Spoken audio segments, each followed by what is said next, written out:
It's so easy to get lost in the, whether it's the quotidian day-to-day things that we have to tend, or in the problems and the crises that we face. But there's a bigger picture that's also absolutely critical, especially in this kind of divisive time. And that's what I want to talk about tonight. And I want to keep the teachings quite simple. They're more than anything just a reminder to you of something that you already know. Just as you can tune into the goodness of the world and of humanity in ways that don't come from the news. I think it was William Carlos Williams, the poet, who said, "You can't get the news from poetry, yet men and women die every day from lack of what is found there." And by poetry, he meant literally poetry, but he also meant the poetry of mystery and awe and seeing the beauty of the world that's not in the news. So here we are in these very uncertain times. And this was part of the central teachings of Ajahn Chah, my teacher in the forest monasteries of Thailand and Laos. When we would ask him questions or things were difficult. And remember, there were times of war there too. And the war in Laos, the war in Cambodia, the war in Vietnam, and the province and the monasteries where we lived was on the border of Cambodia and Laos. And so we would see the bombers flying overhead. Sometimes from some of the monasteries, you could see flashes of lightning on the horizon. And we would ask all kinds of questions about what would happen with the war and how we should act and so forth. And one of his most frequent responses would be to smile and say, "It's uncertain, isn't it?" He wouldn't give us an answer. He wanted us to rest in the mystery. With the election, with racial justice, with the pandemic, with all the things that we're facing, climate change, how are we going to fix it? How will we get through it? "It's uncertain, isn't it?" he would smile and say. And so this is really an invitation to understand first equanimity, the first part of this teaching. And from the Dhammapada, the favorite verses recited from the Buddha for thousands of years.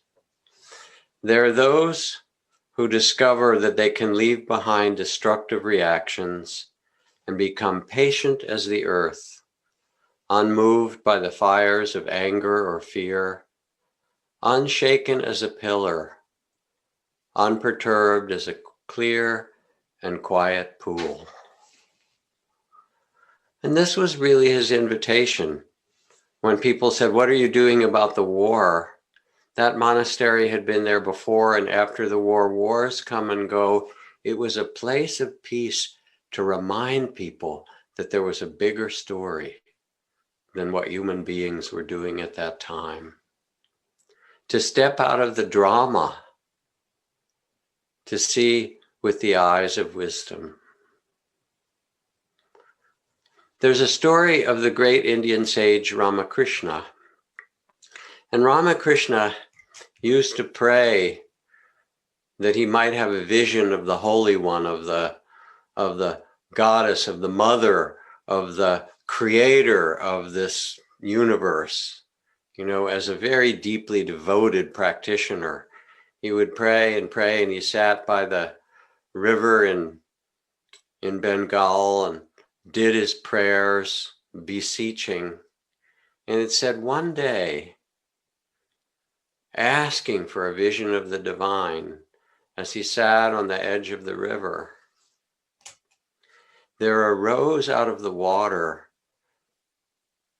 the goddess herself, this extraordinary being coming out of the river with illuminated eyes and an incredible body of, you can envision what a goddess looks like. I'll let you, quite extraordinary. And his heart leapt, wow, after these years of prayer and beseeching, the goddess shows herself to me. And she looked at him with such tenderness. And he thought, now I'll receive the teachings. And then she spread her legs open. And out of her body, out of her vagina, she started to give birth to the world. And there were beings and trees and animals and humans, all of these pouring out of her body.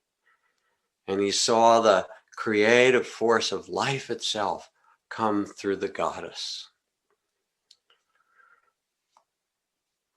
And he was, of course, wildly moved and awakened. And here's the force of creativity that makes all things showing itself.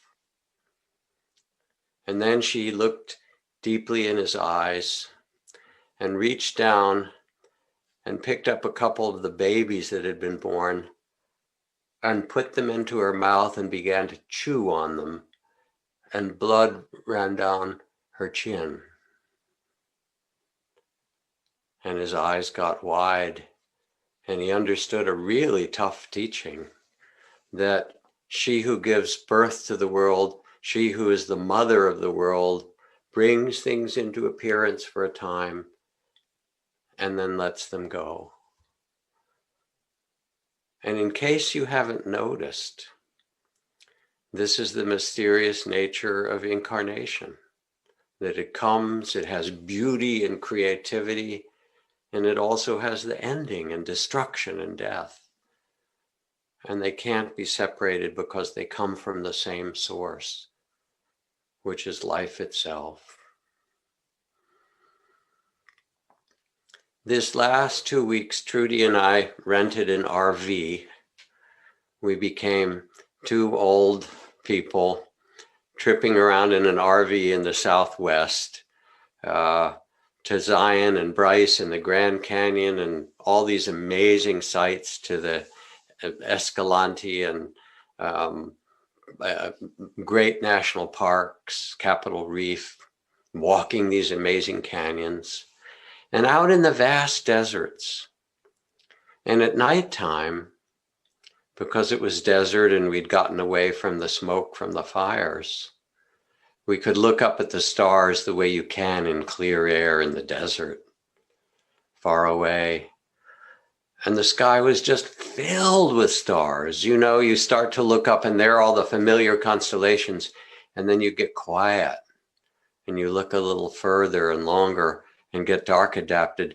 And then between the stars, all the other stars start to show themselves. And it's like there's this woven field of tiny little dots of stars. Of course, no one knows exactly, but some astronomers say there are 200 billion galaxies, and others say there's 1 trillion galaxies. I'll let you work that out. And of course, each galaxy has 100 or 200 billion stars, so that's 10 to the 24th, a septillion number of stars. And I remember as a kid, I've told this story, I used to go out on a dark night in the summer and lie in the grass and look at the stars as we do. But instead of looking up at the stars, I would pretend that I was on the bottom of the earth, being held by the magnet of gravity against the earth so I wouldn't fall in, and that I was looking down into the sea of stars. It gave me a kind of those feelings you get when you're on some very high place, like, wow, look at that sea. But here we have our problems, right? Here we have our human difficulties, and we've lived through pandemics and epidemics and earthquakes and floods and so forth. And I remember, I think it was Houston Smith, who was in dialogue with the Dalai Lama. And the Dalai Lama knew Houston Smith was a professor at MIT. And Houston described to the Dalai Lama the origin of the current scientific origin of the universe, the Big Bang, right? And he tried to describe it as well as he could. Now, talk about mystery. That's one that'll stop your mind. How could it all have been a singularity and then burst out from nothing into everything? Anyway, we won't go there.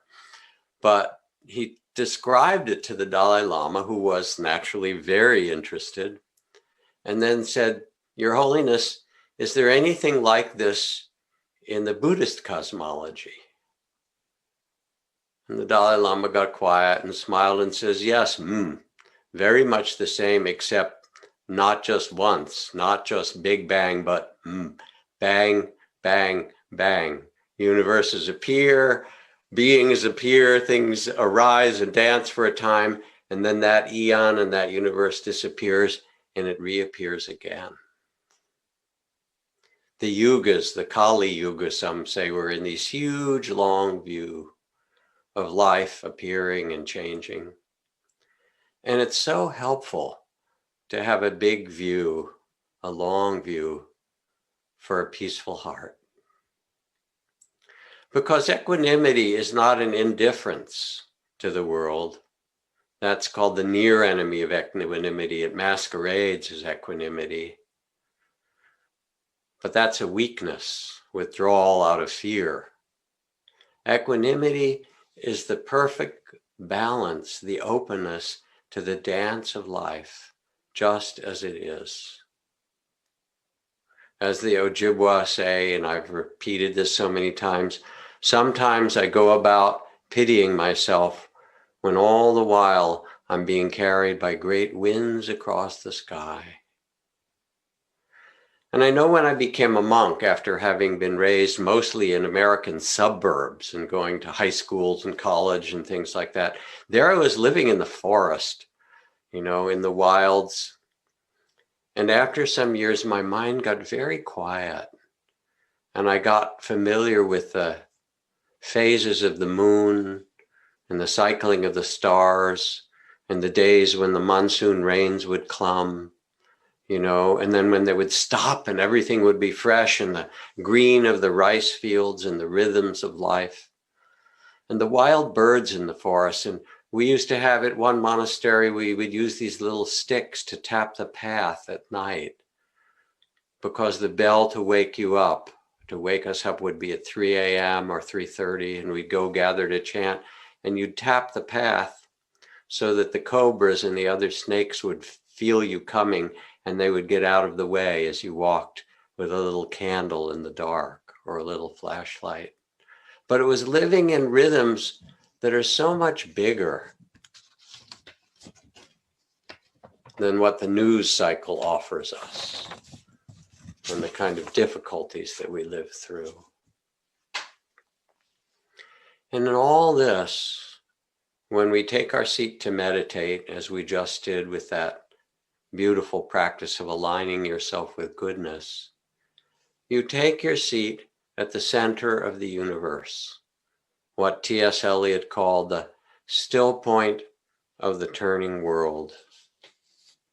And then it says in the Tao, there's a time for being ahead and a time for being behind, a time for being in motion and a time for being at rest, a time for being vigorous and a time for being exhausted, a time for being in danger and a time for being safe.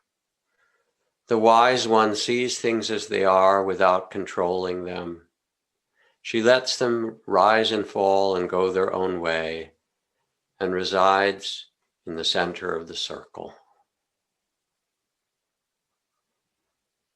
So we become the loving witness. We become loving awareness, consciousness itself, which is who you really are. It's what was born into your body, your true nature. And you see and hold the dance of life with its ocean of tears and its unbearable beauty with a tender heart. Here's another image for you that I like very much. It's actually a poem from Donald Babcock. He writes, "Now we're ready to look at something pretty special. It is a duck riding the ocean 100 feet beyond the surf as he cuddles in the swells. There's a big heaving in the Atlantic, and he is part of it. He can rest while the Atlantic heaves because he rests in the Atlantic. Probably he doesn't know how large the ocean is, and neither do you. But he knows it somehow in his being. And what does he do? I ask you. He sits down in it. He reposes in the immediate as if it were infinity, which it is. That is true spiritual life, and the duck has it.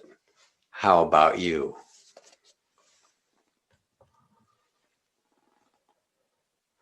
We need this at this time. We need to find the still point. We are the duck. We are the center, the still point in the vast ocean. And we can see with the eyes of mystery and awe. And remember, we've been given the gift of consciousness and a heart that can know heartbreak and unshakable love. All of these things. And having a sense of vastness when you turn off the news and look at the stars. Watch the fog when it comes in the morning, or the clouds, the winds. Watch the turning of the leaves. Feel the cycles of life. And yes, we'll do what we need to do, but from a very different place. Now, this is the outer dimension of a peaceful heart. But there is another dimension that's also important to speak of beside vastness. And using Ram Dass's phrase, which I have stolen and kind of changed in my own way, but I'll put it in dear Ram Dass's words. He said, you need to remember your Buddha nature and your social security number.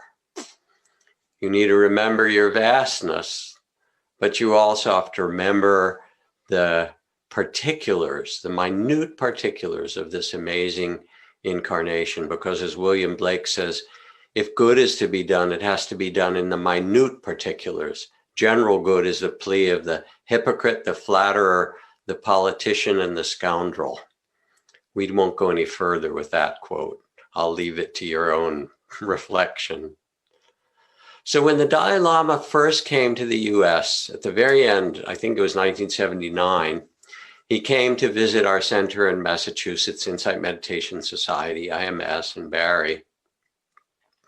And he also gave a lecture at Harvard University in Memorial Hall, or one of these big halls. And it was a special endowed chair for the Department of, I guess it was, of Religion or something like that. A special endowed lecture in which the great masters of the world and scholars would come. And he got up there. It was his first time being at Harvard. And he gave a 2 or 3 hour lecture on Madhyamaka and on some of the most abstruse teachings of the school of Nagarjuna that deconstructs everything, and then drawing on things from the Buddhist Abhidharma and so forth. And it was a fantastic talk, and I only understood about half of it. I mean, it was deep and amazing. And I actually had the feeling that he said, okay, I'm at Harvard. I'm going to show these people we've got the goods too. And he kind of opened the treasure chest of Tibetan Buddhism and said, you think you know philosophy and psychology? How about these thousands of years of this? And it was kind of extraordinary. And then at the end, he laughed, as he did, and smiled, and he said, well, you might not have understood all of that. Many of us nodded. He said, no matter. Really what matters, just remember compassion. And when you remember compassion, also remember karma. And that was it. That one sentence, remember compassion and karma. So I want to talk about this other dimension, not just your Buddha nature, but your social security number. And I really want to talk about it in terms of karma. Because when we have this vast view of equanimity, then there's the question, how do we act? Because we're always acting. We're breathing and moving and eating and speaking and relating in the midst of the vastness. And karma, a few little things to say. It says, nowhere in heaven or earth can one outrun the effects of karma. Because karma is the law of cause and effect that governs the stars and the galaxies and the plants and the planets and human interaction. It's not the only law, and it's not the one that covers absolutely everything, but it's one that's absolutely critical for us when we have a peaceful heart to understand then how to navigate. And the law of cause and effect is this simple. If you have an acorn and you plant it, you'll get an oak tree. If you have a mango seed and you plant it, you will get a mango tree. That the seeds that we plant become the causes. It's the law of cause and effect, of causes and conditions. And you can find it in the physical world and in the psychological world, in the spiritual world. Now, it's also true that it's become kind of a popular word in English.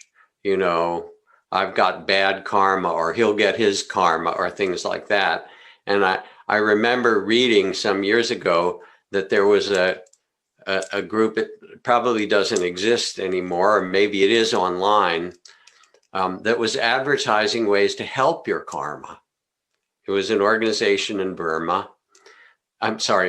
Berkeley. And this organization in Berkeley started a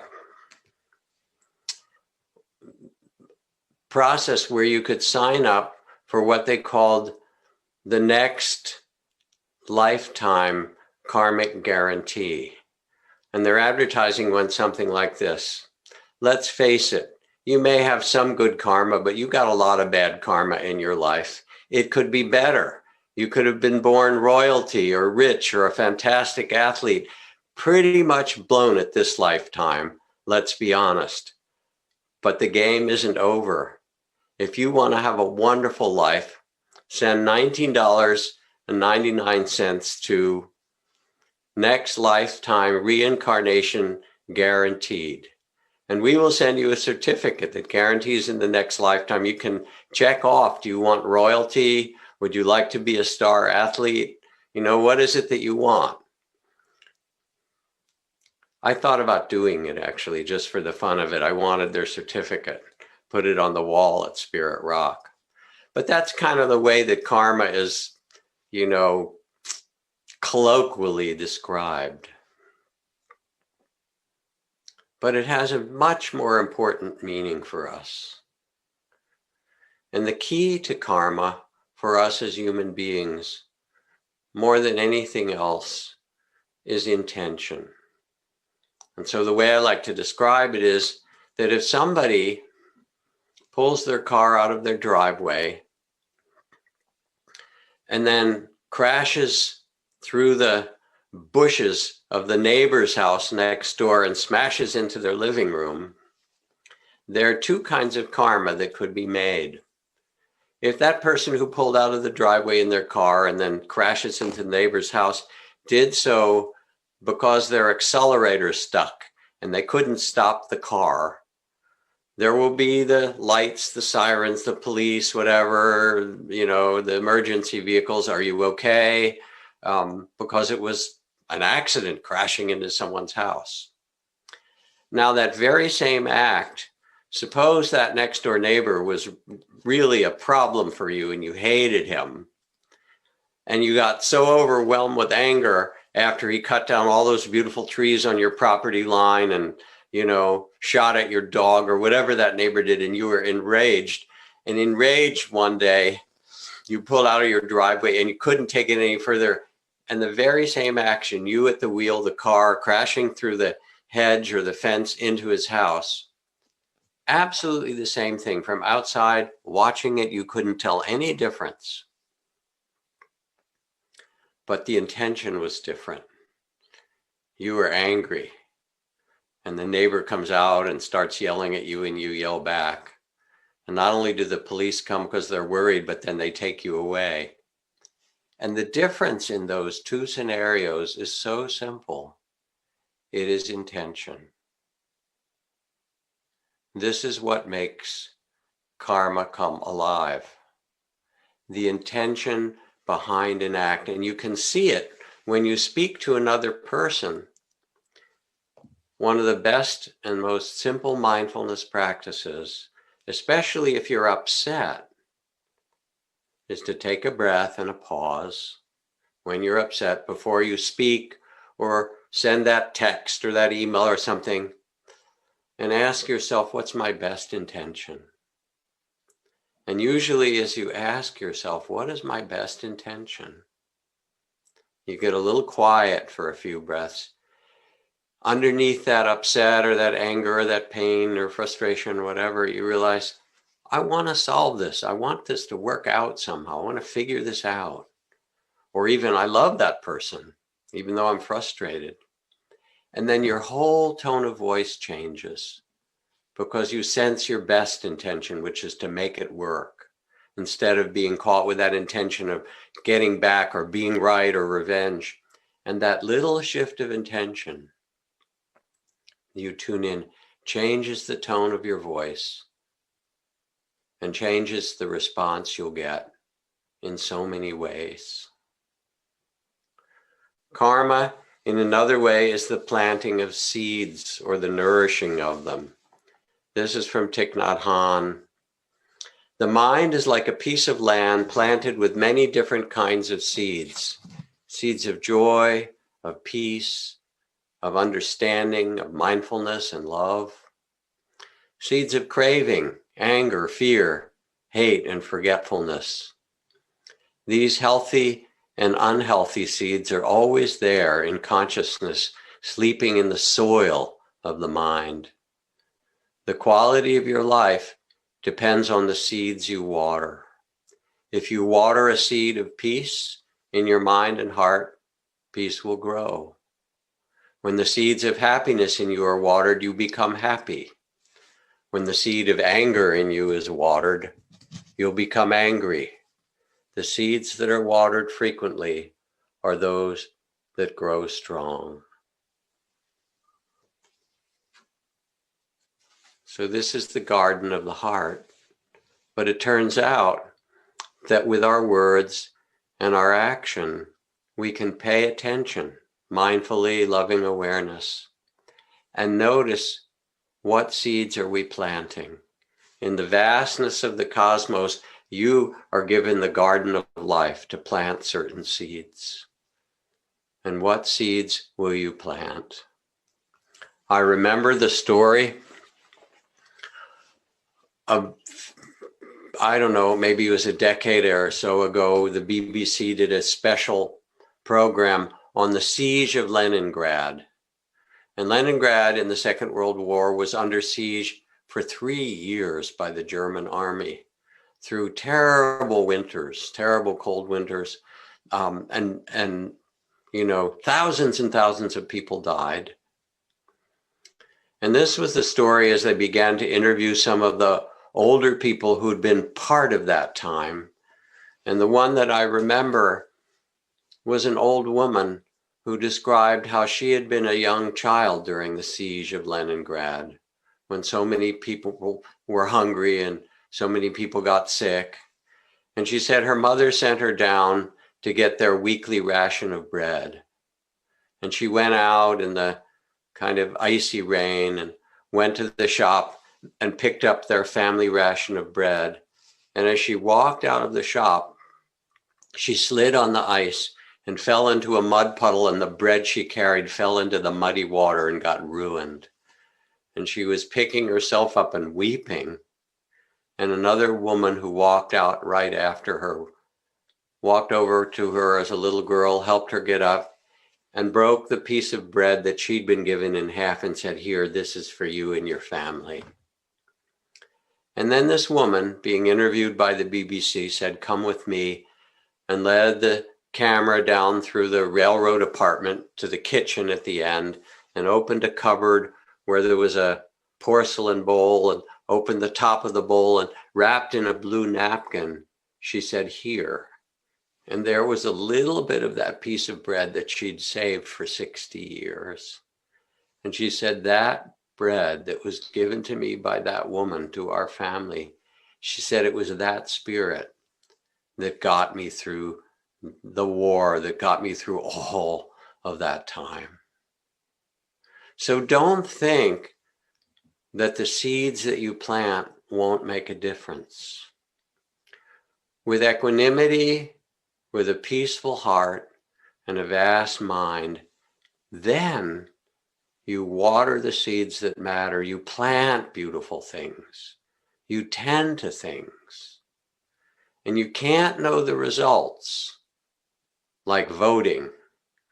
You know, I've been working on projects. One of them is to try to get all the yoga teachers and meditation teachers that I know of across the country to engage their students in getting out the vote. There's 10 million, 20 million people who practice yoga and 5 or 10 million people who practice meditation. So we've been doing this stuff online. But actually every vote counts. Every single vote counts and every vote matters. Let me read you another story. Where is that book? Hold on a second. Huh? Where is it? How odd. No. Not there. Here. Where? Oh, here it is. Right in front of me. That's the way things are, you know. It's right on top of the computer, and I didn't look in the most obvious place. So here's the story for you. Tell me the weight of a snowflake. A snow sparrow asked a wild dove. Nothing more than nothing was the answer. In that case, I must tell you a marvelous story, said the snow sparrow. I sat on a branch of a fir close to its trunk when it began to snow. Not heavily, not in a giant blizzard. No, just like in a dream, without any violence. Since I didn't have anything better to do, I counted the snowflakes settling on the twigs and needles of my branch. Their number was exactly 3,741,952. When the next snowflake dropped onto the branch, nothing more than nothing, as you say, the branch broke off. And having said that, the snow sparrow flew away, and the dove, since Noah's time and authority on change, thought about the story for a while and finally said to herself, perhaps there's only one person's voice lacking for peace to come about in this world. Karma. We get to plant seeds in this mystery, whether it's the seeds of voting or the seeds of tending to one another or so many other things that we might do. And in that sense, it's really important to remember that mindfulness is not passive. That mindfulness has two parts to it. Sati sampajanya, it means mindful presence and mindful response. And we each find our way to water the seeds, to tend this earth. Sometimes in the littlest acts, and sometimes in really powerful ones. There's stories of how the Buddha, seeing that there was going to be warfare in the kingdoms, the Sakya kingdom of his own parents, and the kingdom of Kosala and Magadha, and the various kings, Pasenadi and others, who were making war on one another and conquering one another. And he knew that there was a big battle about to happen. And he went out and sat in the middle of the road, very peacefully, as the warring army came. And the king at the head of the army knew the Buddha and stopped and spoke with him. And the Buddha said, "My heart burns. My eyes water with tears for the destruction that will happen." And the king, seeing the Buddha's compassion, turned around. That's a very nice story, that the Buddha was able to do that. But there's a sequel to it that has another important teaching, because you know how kings and politicians can be. Politics being, as it is, a kind of ritualized warfare. Again, the kings were about to fight, and another army was coming, a king that the Buddha knew, and he went out to try to sit there to make peace in this area where so many people looked up to him. And the king who came along said, "Oh, you again?" He said, "This is really something I have to do. Get out of the way." And moved the Buddha out of the way, and the Buddha failed. And the war went on, and many people were killed and destroyed. So there's a secret in this. And this is the secret that's written in so many sacred texts. And now you get it tonight for whatever you paid, which is mostly your good-hearted attention. And the secret is this: to act well, to plant seeds of goodness, to act well without attachment to the fruit of those actions. Because it's not up to you to decide whether the seed will sprout or how long it will take or what it will do. You don't get to choose that.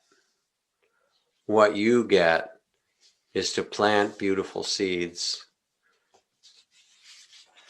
And sometimes you plant the seeds of a redwood or a sequoia, and you won't see it grow much in your lifetime, but someone else will. This is the passage from Thomas Merton I read so often that describes it well. Writing to a young and frustrated activist, "Do not depend on the hope of results. You may have to face the fact that your work will be apparently worthless and achieve no result at all, if not perhaps at times results opposite to what you planned and expected. As you get used to this, you start more and more to concentrate not on the results, but on the value, the rightness, and the truth of the work itself." The word compassion in Pali or Sanskrit is also written or spoken with a parallel word that's called to shape. That when we act, whether you call it nourishing or planting seeds, we begin to shape the future step by step, moment by moment, depending on our intention and our actions. And don't think that even little things can't make a difference. I think of my friends who started this anti-genocide organization, a very small one, but mighty in its own way, called IACT, IACT, that's been working in refugee camps with the Darfur refugees for a decade, those who fled, the hundreds of thousands whose villages were burned, and working with refugees in Syria and many, many other places around the world. And what they do is they went and they sat with the refugees. They mostly sit with the women and say, "We want to listen to you. We want to hear your stories. And then we want to know what it is that you most want." And mostly the NGOs and the big international aid organizations come in and they have their ideas and their food and they set up camp and they do their things. But this is the opposite. This is trust philanthropy. This is listening to those who are on the ground and saying, how can we empower you? How can we support you? What do you want if you were in charge? And it turned out, and some of you have heard me talk about this before, that the women said, we want two things. We want soccer and we want kindergarten. Surprising. They said, we want soccer because we want our children to know that they're part of a larger world after 12 years in the camp and trekking from Darfur, where our villages were burned and half our families were killed, we want them to know that there's something more than this desolate camp. And we want kindergarten so that our littlest ones can realize that they can learn. So they set up these ponds, they call them of little schools, little ripple ponds for the kindergartners to begin to understand that they could learn, starting to set up a school system. And they brought soccer balls and a coach. And gradually in the last years, they built a team called Darfur United. And of the best players that started to play barefoot with these soccer balls on these desolate camps in the desert, they raised enough money to go to the international football soccer tournament that FIFA and the international organization allows for the non-aligned, those who don't come with a passport, those who aren't representing a particular country, but that are representing a people. And this group were flown first to the games in Macedonia, people who were mostly barefoot their whole life. They got soccer shoes, they stayed in a hotel, they rode an airplane, they were just totally astonished. And their goal, their desire in the playoffs was just to make one goal. And they played a series of games and they mostly lost. And on their last game, playing against quite a good team, one of their players got the ball and rushed down the field, got around some others, and made a goal. And the team just erupted in joy and tears. And when they went back, everybody wept. There is so much goodness in the world. We are tied, as Martin Luther King says, in a single garment of destiny, all of us together. And the acts that you do, the vote that you vote, the people that you speak with a good-hearted intention, the care that you bring to the world, you are watering the seeds that create our future. Can we destroy? Yes, as human beings. Can we rebuild? Also, yes. As Mahatma Gandhi has said, when I despair, I remember that all through history, the way of truth and love has always won. Yes, there have been murderers and tyrants, and for a time they seem invincible, but in the end, they always fall. Think of it, always. And we align ourselves from the vastness of our heart, trusting the unfolding. We plant the seeds of goodness.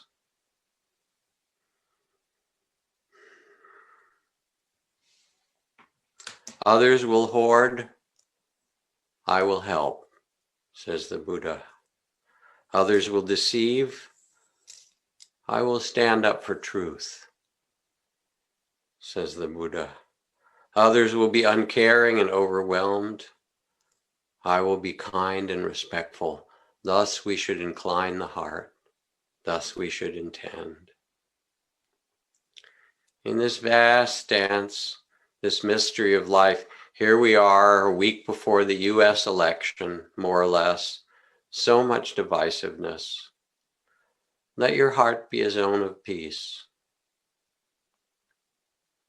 Yes, there's great suffering, and we can tend to it and try to alleviate it.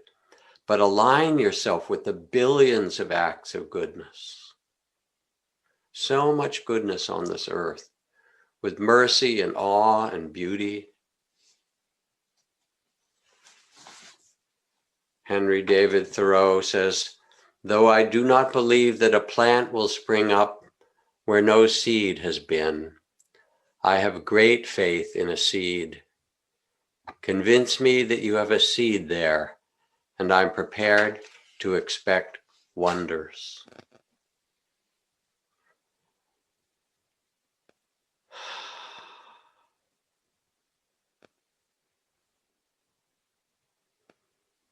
These teachings are very simple tonight. Vastness, equanimity, awe, the perspective of the universe unfolding. It's not given to you to determine.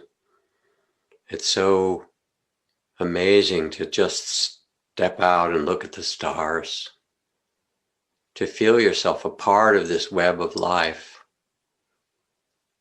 carried by it, the web of goodness. And then to offer that goodness in your seeds, in your best intention, in what you plant, and to trust.